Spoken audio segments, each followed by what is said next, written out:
Прорыв. Так, эксперты и правозащитники оценивают новые упрощения условия вступления крымских выпускников в материковые вузы. На этой неделе их анонсировали в Министерстве образования и науки Украины. Специально для крымчан организовали дополнительную сессию внешнего независимого оценивания. А тот, кто не успел зарегистрироваться на ВНО, может поступить, сдав документы в специальные образовательные центры, которые откроют в 10 университетах страны. Подробнее в сюжете. Крымские выпускники могут пройти внешнее независимое оценивание после сдачи российского единого госэкзамена на полуострове. Специально для них Министерство образования Украины проведет дополнительную сессию ВНО. Для таких абітурієнтів, які не змогли виїхати для складання ЗНО, буде перенесена додаткова спеціально для них зроблена сесія з 4 по 12 липня. Поступить в украинские вузы могут и те, кто не зарегистрировался на внешнее оценивание. Для этого надо подать документы в специальные образовательные центры, которые будут созданы при 10 университетах в 10 городах страны.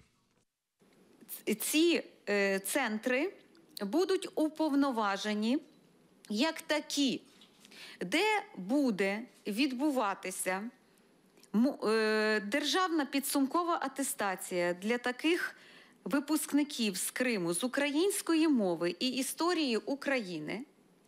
Там, в цих центрах, вони також можуть подати так звану освітню декларацію, які предмети вони вивчали у цих російських школах, тому що перескладати весь спектр предметів їм дуже складно. Российские результаты оценивания перенесут из российского аттестата в образовательную декларацию. Она дает право сдать экзамен, но только в том университете, где открыт центр. Данные подвижки, они уже упрощают, дают какую-то альтернативу крымчанам и уже каким-то образом упрощают саму процедуру, хотя бы начиная с того, что они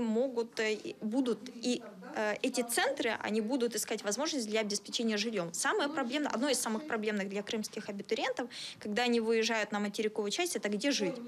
Неизвестно пока, где откроют эти центры. Ректор Таврического национального университета Владимир Казарин уверен, что это должен быть Крымский университет на материке, и это ТНУ. Я представляю, в какой внутренней растерянности до сих пор находятся крымские абитуриенты, которые не знают, из каких вузов им предстоит выбирать. Мы как бы немножко до сих пор вслепую играем с крымскими абитуриентами. У них до сих пор нет ясности, куда они могут поступить. О потерянном времени говорят и в Центре гражданского просвещения «Альменда». 1 июня, когда уже стартует, по сути, да, мы уже вплотную подошли к вступительной кампании, информация в Крым не зашла. А это время принятия решения. Слишком поздно все это произошло.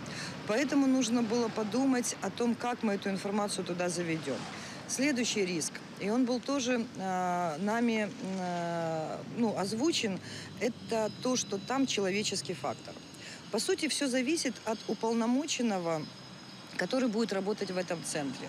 И личные качества этого уполномоченного, они будут влиять. Эти дети будут поступать по этой системе или не будут поступать по этой системе.